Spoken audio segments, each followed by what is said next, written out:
February 14th, 2009. It's Valentine's Day! And as promised, Bobby and I are making sushi tonight. So here's our sushi making grocery haul. You need short grain rice. We have less sodium soy sauce. Wasabi sauce with ginger.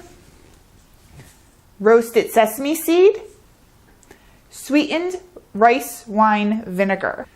This you can probably find at one of your higher end grocery stores or a Chinese grocer, and that's where we found ours. So, a carrot, a cucumber, an avocado.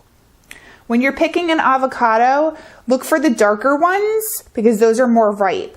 What you do is if you feel it, it kind of feels like a balloon filled with hard mashed potatoes. That's how you know you're getting a ripe avocado. If it's bright green and hard, it's not ripe yet, and it's going to take a while to get to the point that you need it to be at.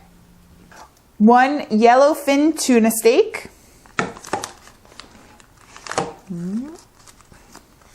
Imitation crab meat. Shrimp. Nori, or it's also called roasted seaweed. It's like little sheets.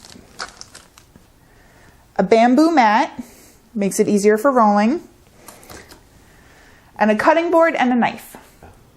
So what you need to do is you need to peel your carrot and your cucumber. What we did was we made sure that when we were selecting the cucumber and carrot that we made it approximately the same length of our seaweed wraps. It makes it a little bit easier when it's time to roll. So peel both your cucumber and your carrot, and you're going to need to cut them up. So what I've been doing is I've been cutting the carrot up into about 1/8 of an inch slices, but keeping them long. And you'll do the same with the cucumber. Just remember to scoop out any of the seeds. You don't want any of the seeds. You just want the meaty part of the cucumber. We boiled the shrimp for about 2 or 3 minutes until it turned pink, and we're going to put that on ice water to stop it from cooking and getting too tough. Take 1 cup of the dry sushi rice and put it in a bowl and rinse it under cold water for a couple minutes until the water starts running clear, and then put it in a strainer and drain it. Then add it to your pot and add 1.5 cups of cold water and bring it to a boil with high heat. Then reduce the heat down to medium-low or low and put the lid on it and let it simmer and steam for 20 minutes. Don't take the lid off because you'll waste the steam. And the last thing we have to do is cut up the avocado, and there's a little trick to taking out the pit. You just cut this lengthwise all the way around the pit. You can feel where the knife stops. And if you have any trouble getting the pit out, you just hit it with the knife and then take it out like this. And I also like to quarter the avocado before I try taking the meat out of the skin.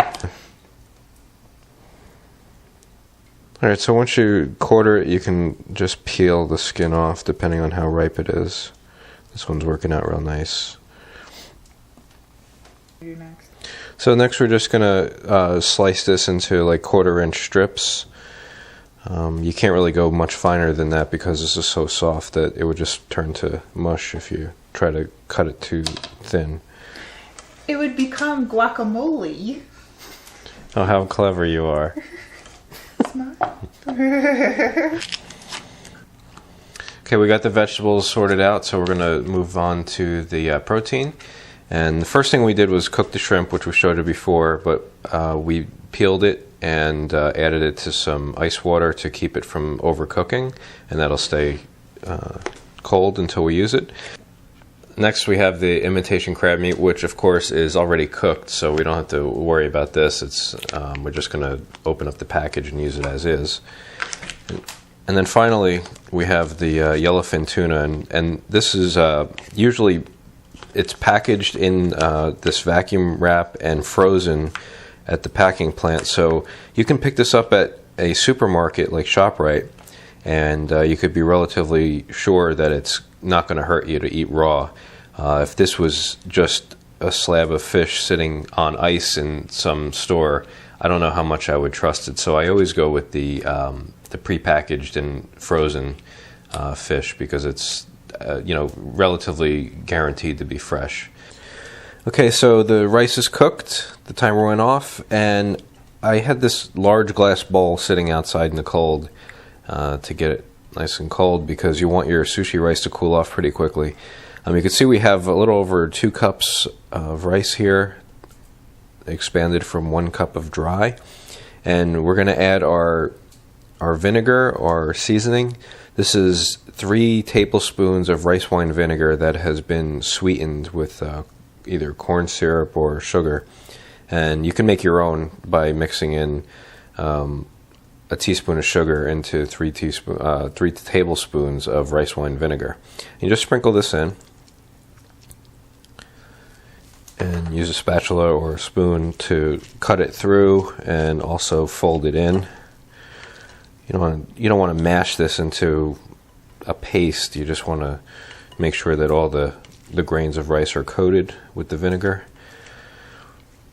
And this also helps it from being too sticky. If this is, you want it to be sticky enough to hold together, but certainly not so sticky that you can't even roll the maki without it sticking to your fingers. All right, the rice has cooled down to 60 degrees or so, less than room temperature. And so I just coated the bamboo mat with plastic wrap on both sides. So I just basically coated the whole thing. And if you want to do any kind of maki that has the rice on the outside, you definitely want to put the plastic wrap on here. Otherwise, the rice is going to get all stuck in between the bamboo. So that's how you prep that. And also want to note that you don't really need a full sheet of nori for each roll. So I usually cut them in half.